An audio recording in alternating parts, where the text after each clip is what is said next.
Oke, selamat datang di channel Bagas.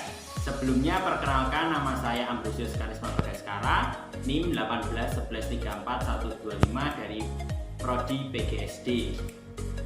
Kali ini saya akan mengulas salah satu topik yang berguna bagi kehidupan sehari-hari. Tema yang saya pilih yaitu hope atau harapan. Nah, di sini saya tidak akan sendiri, saya ditemani oleh bapak saya sendiri yang bernama Yakobus Saroja. Beliau berusia 62 tahun, jalan 63 ya Pak? Oh ya, jalan 63 tahun. Nah, pekerjaan bapak adalah buruh harian. Mengapa saya pilih beliau sebagai narasumber? Karena beliau mampu menyekolahkan kelima anaknya hingga jenjang sarjana dan sudah 4 ya Pak, sudah 4 yang dapat lulus sebagai gelar sarjana dan saya mungkin akan menjadi yang kelima. Amin. Oke, di sini saya akan mewawancarai Bapak berkaitan dengan harapan. Selamat malam Bapak, apa kabarnya? Selamat malam, baik. Oke. Baik Pak, kali ini saya akan sedikit mewawancarai Bapak terkait dengan harapan. Menurut Bapak, harapan itu apa? Harapan itu sesuatu yang ingin kita capai, yang kita inginkan. Oh, sesuatu yang ingin kita capai. Sesuatu yang kita inginkan. Baik. Terus melihat dari tema besar ini, apakah sejauh ini Bapak pernah putus harapan dalam hidup kesehariannya? Saya itu selama hidup tuh merasa biasa, pasang surut biasa, tapi selalu ingin memperbaiki, ingin terus berjuang, berusaha untuk mencapai sesuatu yang saya harapkan, saya inginkan. Tapi sejauh ini apakah pernah putus harapan? Pernah atau tidak itu Pak? Belum pernah. Wah, bagus sekali ya Bapak Saroja ini. Jadi mungkin kalau Bapak itu mengalami masa-masa sulit, apakah Bapak itu dapat melihat harapan itu sebagai kunci dalam keluar dari masalah tersebut? Apakah harapan itu menjadi kuncinya untuk keluar dari masalah yang Bapak alami selama ini? Iya. Ya, harapan itu merupakan kuncinya yang ingin kita raih, ingin kita capai. Oh, jadi harapan itu penting ya Pak? Penting sekali. Harapan itu penting sekali menurut Bapak. Nah, melihat dari pekerjaan Bapak nih sebagai buruh harian lepas, apakah Bapak pernah mengalami kesulitan tentunya dalam hal menyekolahkan kelima putra putri Bapak? Apakah pernah? Sering, terutama dalam hal ekonomi. Bagaimana Pak, bisa diceritakan kok Bapak sampai nekat menyekolahkan kelima putra putri Bapak sampai sarjana? Kenapa kok nggak SMK saja terus nanti kerja? Kenapa harus kuliah? Ya, belajar dari pengalaman saya sendiri. Saya sebagai orang tua ya, meskipun saya itu buruh harian, tapi pendidikan saya termasuk lumayan sampai lulus S1. Wah, Jadi jadi saya, ibu juga D3. Itu kan ya lumayan. Masa anaknya hanya SMK atau SMK, paling tidak dulu sama setara orang tuanya. Harapan saya lebih ya, S2 sampai S3. Ya besok saya Pak itu. Nah, apakah latar belakang Bapak sebagai seorang sarjana dulunya dan Ibu sebagai diploma, apakah itu menjadikan alasan utama Bapak untuk menyekolahkan kelima putra putri Bapak sebagai sampai jenjang universitas? Iya. Itu saya soalnya punya cita-cita seperti itu. Kalau saya S1 ya anak saya paling tidak yang S1 itu. Oh, harus setara minimal. Berjuang. Pokoknya bagaimana caranya yang penting niat. Niat Menyekolahkan anak setinggi-tingginya. Baik, apakah waktu kan Bapak tadi bilang sering ya kalau untuk masalah ekonomi itu sering mengalami kesulitan. Apakah dalam kesulitan itu Bapak pernah putus harapan untuk ya udahlah jual apalah yang bisa dijual, atau malah justru ya udah sing sekolah anake ya sing ngragati anake wae. Apakah pernah mengalami seperti itu, Pak? Saya dulu tuh kan mikirnya terus itu loh, memelihara sapi. Memelihara sapi. Dari dulu sampai sekarang tuh saya pernah menjual sapi itu sampai 17 kali. 17 kali ya, Pak? 17 sapi berarti. 17 sapi. Oh, itu anaknya. Jadi memelihara sapi dan betina.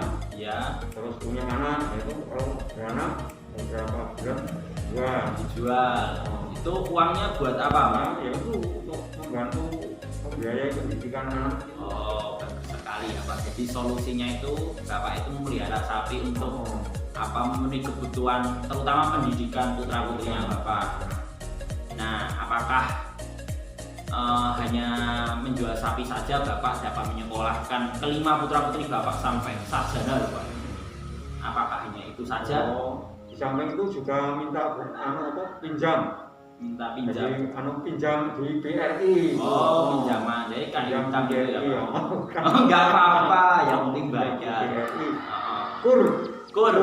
Walah. Terus apakah dari situ ini kan Bapak ada 9 bersaudara ya, Pak? Ya. Dari Simbah.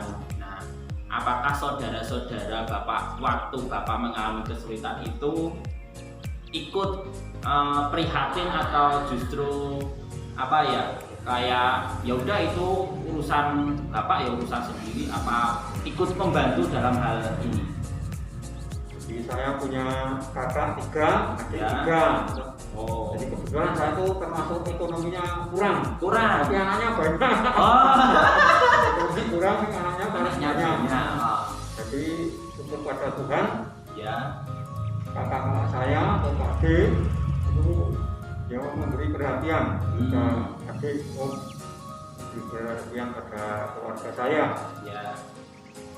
Memberi bantuan terutama untuk membantu pendidikan anak-anak itu. Oh ya, tadi Bapak mengatakan bahwa di dalam keluarga Bapak termasuk pribadi yang kurang dalam hal ekonomi. Nah, apakah Bapak merasa minder dengan kakak-kakaknya Bapak yang sudah mungkin bisa dikatakan berhasil, atau justru Bapak tetap survive atau tetap kuat dalam menjalani kehidupan ini? Saya tetap biasa saja. Saya kan termasuk takwa, ya, tekun ibadah. Jadi rajin doa. Itu jadi dengan doa itu membuat saya tuh tambah kuat di dalam menghadapi masalah-masalah hidup. Hidup.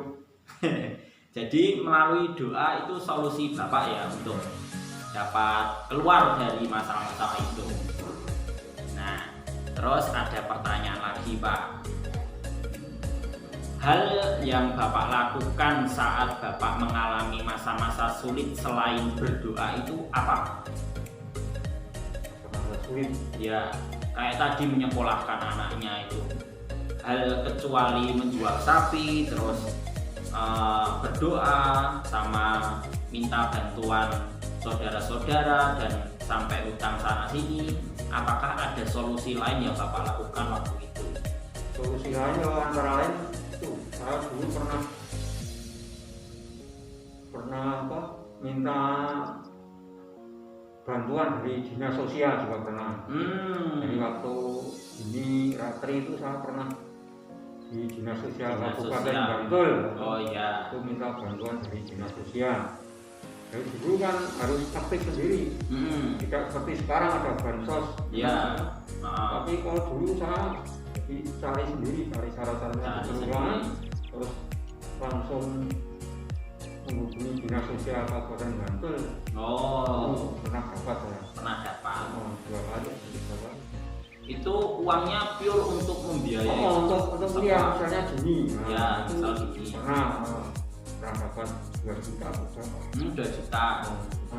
Itu untuk menunjang pendidikannya. untuk bayar uang kuliah, Ya. juga untuk membeli keperluan kuliah ya, Iya, Pak. iya. Karena memang perawat itu mahal ya Pak. Iya. Sepertinya. Terus ada pertanyaan lagi nih Pak. Apakah Bapak waktu itu saat Bapak mengalami masa-masa sulit, Bapak dapat melampaui masa-masa sulit itu sendirian, atau justru Bapak melampaui masa-masa sulit itu bersama dengan istri atau keluarga? Yo, tentu saja bersama dengan istri, Ya. dengan anak-anak itu. Jadi saling bisa apa ya, memahami kekurangan, memahami saling mengerti lah. Jadi menyadari bahwa orang tua itu punya kekurangan, Ya. terutama hal ekonomi. Ya, Jadi sebagai orang tua harus mengalah. malah. Misalnya punya kendaraan atau motor, punya sepeda ontel, saya sepeda ontel yang motor untuk anak-anaknya untuk kuliah. Jadi Bapak itu memprioritaskan anak dalam Anak, segala iya, hal ya iya. Pak. Wah, bagus sekali itu Pak. Nah, terus ada pertanyaan lagi Pak. Pada masa itu, apakah Bapak mempunyai harapan agar bisa menuntaskan pendidikan putra-putri Bapak sampai jenjang universitas? Ya jelas punya Punya. harapan. Jadi itu sesuatu yang ingin saya Capai. wujudkan. Wujudkan. Syukur pada Tuhan sampai hari ini semua sudah kuliah, atau Iya, sudah kuliah. tinggal gagas Tinggal saja ya belum Ya, belum selesai. Kemudian Pak Sarojo, ada pertanyaan lagi. Sejauh ini apakah harapan penting bagi hidup Bapak? Oh, sangat penting. Ya. Mengapa itu Pak? Harapan sangat penting. Jadi dengan harapan hidup ini selalu berjuang, atau jadi menjalani hidup untuk meraih cita-cita, harapan yang ingin kita capai. Atau, Ya, jadi meskipun anak-anak nanti sudah berhasil semua, sudah sarjana, tapi sebagai orang tua ya tetap punya harapan, atau supaya nanti segera mendapatkan pekerjaan atau Ya. anak sesuai dengan pendidikannya, atau dengan seperti bapaknya, atau bapaknya pendidikan tinggi tapi ya, Oh, itu. mungkin kurang beruntung saja Kurang Bapak beruntung. waktu itu. Ya, jadi saya tetap bersyukur, atau ya, banyak orang, banyak sesama saya yang sarjana yang nganggur juga ada, bahkan yang S2 atau tidak Ya. sesuai ada. pekerjaannya itu tidak sesuai dengan pendidikannya. Ya. Ya. Bisa tetap bisa saja Tetap bersyukur ya, Pak. bersyukur, tetap bersyukur. Sama memprioritaskan anak-anaknya supaya kalau bisa tidak seperti bapaknya, Iya. harus lebih dari bapaknya. Nah, sekarang pertanyaannya Pak, apa harapan Bapak untuk kelima anak-anak Bapak untuk kedepannya? Harapan supaya anak itu saling mengerti lah, atau Saling jadi mengerti. di antara kakak adik itu saling mengerti satu terhadap yang lain. Tentu saja sebagai manusia kalau punya kelebihan, punya kekurangan, atau masing-masing Ya. punya kelebihan, punya kekurangan. Jadi orang hidup itu tentu saja sok mengalami tantangan, ada gangguan, ada kesulitan, gitu. Ya, Jadi meskipun ekonominya mapan misalnya, gitu. Mungkin suatu saat mengalami kekurangan atau karena berbagai hal, karena ada yang manusia kan tidak tahu apa yang akan terjadi, ya. ya benar. Jadi kita harus benar-benar menjaga kerukunan lah, saling bisa bekerjasama, saling bisa membantu satu dengan yang lain. Ya, Harapan saya harapannya Bapak dapat menciptakan kerukunan antara anak ya satu Pak, dengan yang lain. dengan yang lainnya. Dari Bapak sendiri, cara apa toh yang dapat Bapak sendiri lakukan untuk menjaga tali silaturahmi atau kerukunan antar putra-putri Bapak satu dengan yang lain? Caranya itu seperti apa? Caranya kalau saya seperti itu. Jadi misalnya anak saya di perantauan, Ya, itu kalau pas malam minggu atau hari 3 itu seminggu sekali lah. Ya. Itu kita ada apa? Video call itu loh. Video Nah, call. itu bagus loh. Oh. Jadi bisa saling Komunikasi. Ya. bisa lihat juga akrab, Ya lebih bisa akrab. menjalin hubungan yang lebih baik, lebih akrab, Oh. bisa menyampaikan segala kekurangan atau kesulitan yang dihadapi atau kesenangan yang Kesenangannya. diperoleh. Dibagikan ya Pak ya. Jadi tukar pengalaman, Tukar sharing. pengalaman ya. Nah, apakah sejauh ini sarana video call itu sudah dilakukan Bapak dan kelima anak-anak Bapak? Oh, sudah beberapa kali. Sudah berapa kali ya Pak? Sudah Nah, itu. beberapa kali lakukan. Itu menurut Bapak penting ya Pak? Sangat penting itu. Sangat penting. Biar ada hubungan, ada komunikasi Iya. antara anak dengan orang tua. Oh ya. Itu bagus. Paling tidak komunikasi pas malam minggu, paling kan tidur. Ya benar. Libur terus kita jalin komunikasi secara virtual ya Pak, Secara virtual. melalui video call di WA. Nah, terus Pak, saya mau tanya lagi. Ini kan kita sudah mengulas tentang harapan di keluarga Bapak. Nah, kalau Bapak sendiri sebagai seorang anaknya si Mbah Marto, kira-kira Mbah Marto itu menginginkan anaknya itu menjadi seperti apa ya Pak waktu itu? Bapak simbol itu ya ingin berjuang seperti yang saya harapkan tadi. Oh sama Pak? Pokoknya nyekolahkan anak saya dulu-dulu. Setinggi-tingginya ya? Mencarikan tempat pendidikan yang baik. Oh Misalnya Pak Dwi, ya, Di Romo ya, di Romo. nomor 1 itu. Ah, Dulu disekolahkan sampai di Muntingan, bilang di Belang. Padahal zaman dulu kan sulit, sulit ya transportasinya. transportasi sulit. Jadi dengan cita-cita yang seperti saya sendiri. Sama ya Pak? Ingin memberikan pendidikan untuk anak-anaknya sebaik mungkin. Ya, Jadi pendidikan kan tidak hanya dari orang tua saja, ya. di sekolah terutama Sekolah, ya. formal, pendidikan formal sangat penting. Sangat penting. Di pendidikan dalam keluarga, dalam sekolah, juga di masyarakat, lingkungan. Ya, Itu harapan saya seperti itu. sama dengan Simbah waktu itu ya Pak. Nah, apakah waktu itu Simbah itu tergolong keluarga yang berkecukupan Pak? Bisa menyekolahkan ke-9 ya kalau nggak salah, 9 putra putrinya. Apakah Simbah Marto itu berkecukupan waktu itu? Kalau bapak saya itu termasuk kalau di kelurahan Karangtengah ini Ya. termasuk orang yang cukup termasuk terpandang Terpandang juga. juga saya bakul Ya, Mbak Putri bakul, terus bapak ini kebetulan ya pegawai negeri tapi PNS. aktif di sawah oh, ya. di Punya banyak sawah ya. kantor Langsung. dan kerja di sawah. Oh, tidak malu ya Pak waktu itu? Wah, malah aktif. Oh, justru aktif. Aktif sekali. Iya. Sampai itu terlalu capek itu gimana akhirnya punya sakit perut. Oh, meninggalnya karena sakit. Masih meninggal, masih muda. Masih muda.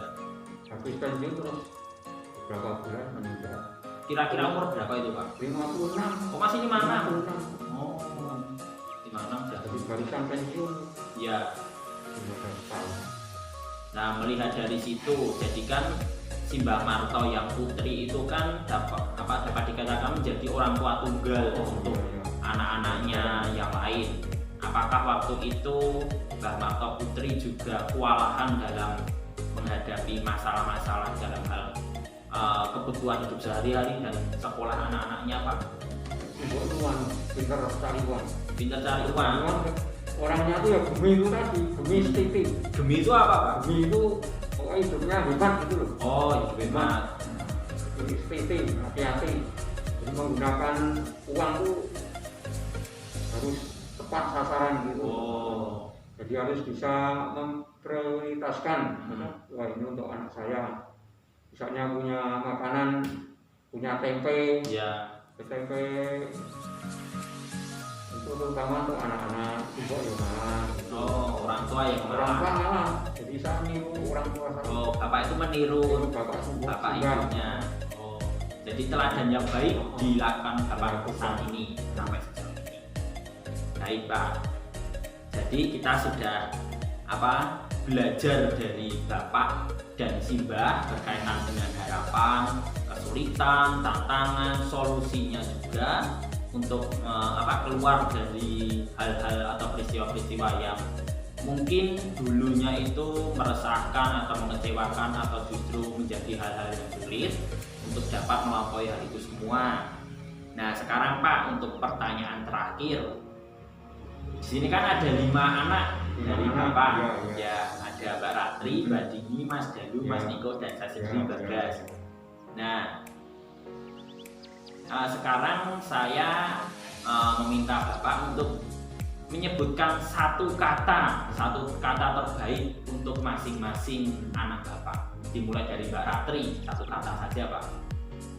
Hidup sederhana. Hidup sederhana, wah nggak apa-apa ada kata. Terus untuk Mbak Dini? Untuk Dini ya. Gimana Pak? Hidup sederhana. Hidup sederhana juga. Untuk Mas Dalu ini? Mas Dalu.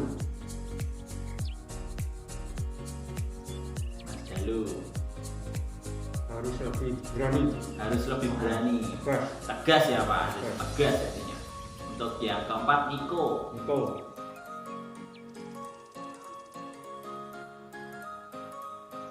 Bagaimana Pak untuk Mas Niko? Kata untuk Mas Niko yang tepat.